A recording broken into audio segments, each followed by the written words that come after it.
Pemirsa, pemerintah Sulawesi Utara mempertimbangkan ulang soal lokasi runtuhnya bangunan KONI yang menjadi venue PON Bela Diri untuk tahun ini. Dan untuk mengetahui informasi atau kondisi terkininya, kita bergabung langsung dengan Amanda Komaling, jurnalis Metro TV dari Kota Manado. Selamat pagi, Amanda. Jadi bagaimana kondisi terkini dan bagaimana rencana pembangunan bangunan KONI sebagai venue PON Bela Diri nanti? Baik, terima kasih. Saat ini saya berada di kantor BMKG di Sulawesi Utara, namun sebelumnya saya ikut melihat bagaimana pemerintah daerah Sulawesi Utara, yaitu Gubernur Sulawesi Utara, Julius Silvanus, meninjau langsung lokasi Hall B, di mana runtuhnya bagian sayap sebelah kanan, kalau kita melihat dari arah jalan, di lokasi tersebut yang rencananya nanti akan dijadikan salah satu venue PON Bela Diri yang akan dilaksanakan tahun ini.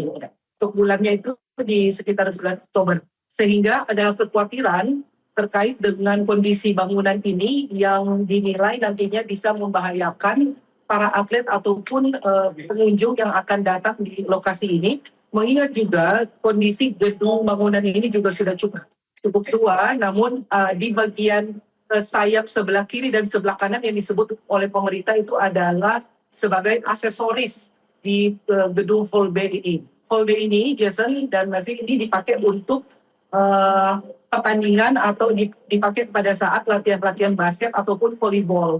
Nah, beberapa waktu lalu dari KONI Pusat sudah melakukan survei dan melihat bahwa Hall B ini memenuhi syarat untuk dijadikan salah satu venue PON Bela Diri. Pada saat kunjungan Gubernur Sulawesi Utara, Julius Silvanus, menyampaikan bahwa ada kekhawatiran kemungkinan untuk venue ini nanti akan dicek kembali, akan dilakukan assessment apakah masih layak untuk dimanfaatkan pada saat pelaksanaan PON Bela Diri. Oleh karena itu, Gubernur Sulawesi Utara juga berharap bahwa nanti juga ada perhatian atau ada atensi khusus dari BNPB terkait untuk melihat, karena kondisi anggaran dari pemerintah daerah belum ada dalam pembangunan, karena untuk merobohkan satu bangunan ini memerlukan anggaran yang cukup besar.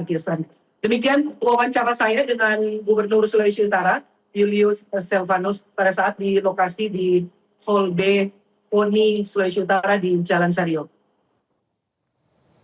Baik, terima kasih Amanda Komaling melaporkan langsung dari Manado, Sulawesi Utara.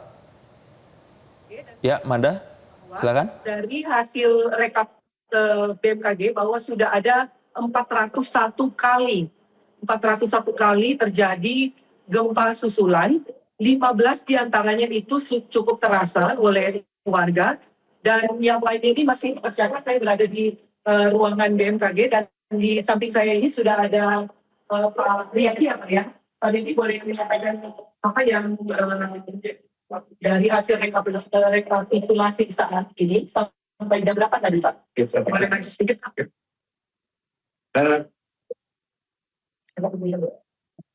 Bisa sudah berapa kali, Pak, yang saat ini terakhir dan 7 ya, dan 7 tadi 400 begitu. Tapi sampai saat ini sudah 415 kejadian.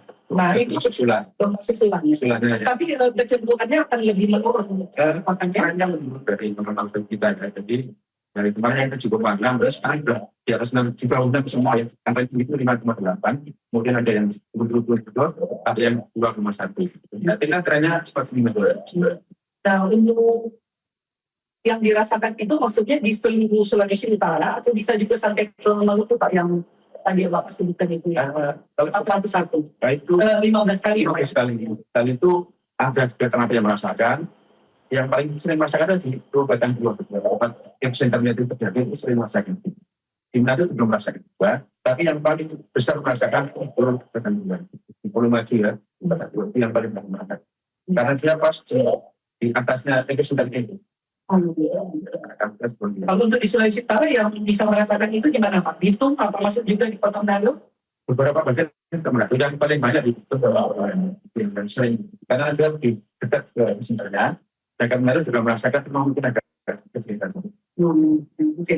Pak Riyadi, ada himbauan, Pak, untuk masyarakat, apalagi untuk masyarakat pesisir ya, karena kan di Pulau Dembe itu dan di Kota Bitung juga, apalagi di Maluku tadi di epicenter, mana itu disampaikan, Pak? Yang jelas kemarin memang di potensi terjadi tsunami dan terjadi, artinya tsunami ada tetapi tidak terlalu besar, artinya tidak besar. Himbauan kami ya saat ini terus mengikuti itu dari kita, karena kita memantau terus adanya gempa itu, dan cenderungannya ini kan semakin menurun, jadi diharapkan masyarakat untuk tetap tenang, ya. Artinya kita terus memantau keadaan perkembangan dari gempa ini, jadi tidak perlu khawatir akan menjadi gempa besar, kita akan informasikan secepatnya. Baik. Terima kasih Pak Jadi untuk Anda sudah demikian ke studio ya wawancara kami. Nanti kami akan terus mengupdate informasi terkini dari Sulawesi Utara pasca gempa yang terjadi pada pagi hari kemarin. Jason kembali ke studio, jabatan Mel. Baik, terima kasih Amanda Komaling atas informasi dan juga wawancaranya dari Manado, Sulawesi Utara. Jelajahi cara baru mendapatkan informasi. Download Metro TV Extend sekarang.